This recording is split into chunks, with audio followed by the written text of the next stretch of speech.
કાંતિભાઈ અમૃતિયા આજે તેઓ ચાર્જ લઈ રહ્યા છે અને એમની સાથે વાત કરીશું. કાંતિભાઈ, સૌથી પહેલા તો એક જવાબદારી જે મળી છે તમને, કઈ રીતે હવે મોરબી માટે પણ એક ફાયદો અને ગુજરાત માટે પણ એક? મને અતિ આનંદની વાત છે કે જે જવાબદારી જે હોઈપી છે એ જવાબદારી ગમતી વિષય છે.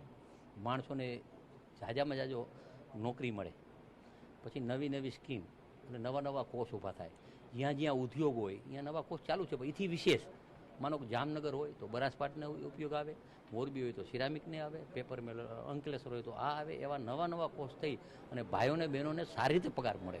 મને યાદ છે કે જ્યારે માનો કે આઈટીઆઈમાં 10 ધોરણ નપાસ હોય એને આઈટીઆઈ કરાવ્યું હોય તો સીધો એનો 25,000 રૂપિયા પગાર, વાયરમેન તરીકે જાય 25 પડે. એટલે આ જે ડિપાર્ટમેન્ટ છે ને એ મને બહુ ગમતો ડિપાર્ટમેન્ટ છે.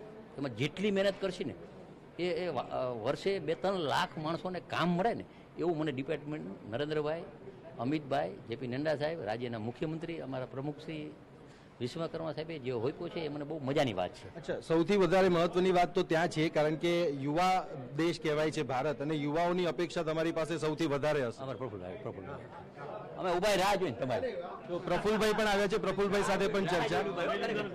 પ્રફુલભાઈ, આજનો દિવસ પણ મહત્વનો, મંત્રાલય જે છે તમારું ચેન્જ થયું છે, પરંતુ જવાબદારી જે છે એ જવાબદારી એ જ છે, પ્રજાનું કામ કરવું. જી, ભારતીય જનતા પાર્ટીના એક કાર્યકર્તા તરીકે મંત્રી તો બને ન બને, પરંતુ સેવા એ અમારો લક્ષ્ય છે. સમરસતા, અંત્યોદય સુધી ગરીબોની યોજના પહોંચાડવી એ વર્ષોથી કાર્યકર્તા પણ કરતા હોય એમ અમે કરતા આવ્યા છે. માનનીય ભૂપેન્દ્રભાઈ પટેલ સાહેબના માર્ગદર્શન નીચે અમે ચોક્કસ જે દિશામાં ગુજરાત આગળ વધી રહ્યું છે એમાં અમે અમારું યોગદાન આપીશું. મંત્રીમંડળ જે છે પહેલા 17 હતા, હવે જે છે સંખ્યાબળ વધ્યું છે, તો વધારે સરળતાથી, વધારે ચોકસાઈથી કે વધારે ઇફેક્ટિવલી કામ થશે એવું આપ સમજો છો? ચોક્કસ પ્રકારે દરેક વિદ્વાન લોકો જ મંત્રીમંડળમાં અને અમારા બધા જ વિદ્વાન ધારાસભ્યો પણ છે, પોતપોતાનું કર્તવ્ય નિભાવશે, ચોક્કસ સફળ થશે. ગુજરાતમાં જે આદરણીય નરેન્દ્રભાઈ મોદી સાહેબે જે પાયો નાખ્યો છે વિકાસનો, એ પાયો મજબૂત, એની ઉપર ઇમારત થતી રહે એવો મેં પ્રયાસ. પડકાર શું માનો છો?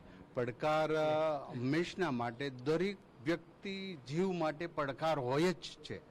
એમનો સામનો કરી અને એને સોલ્યુશન કરવું એ શ્રેષ્ઠતા છે. અચ્છા, દિવાળીના સમયે આ જે છે એ થયું છે, મંત્રીમંડળનું વિસ્તરણ કહો કે પછી ફેરબદલ કહો, દિવાળીની આ ગિફ્ટ તમને પણ મળી છે અને તમારા થકી હવે ગુજરાતના લોકોને પણ મળશે.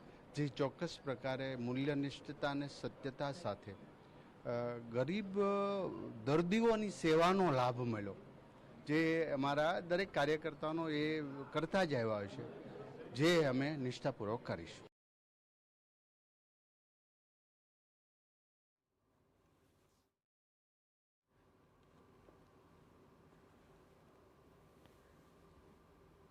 તો એક બાદ એક જે નવા પ્રધાનો છે તેઓએ પોતાનો ચાર્જ સંભાળ્યો હતો. પ્રફુલ્લ પાનસેરિયા સાથે અમારા સંવાદદાતાએ ખાસ વાતચીત કરી. જે નિર્ણય લેવાયો છે તેને હવે ગુજરાતના વિકાસને આગળ કેવી રીતે ધપાવવો અને આજની જે યુવા પેઢી છે તેને સાથે લઈને કેવી રીતે ચાલવું તેના વિશે વાત કરી હતી.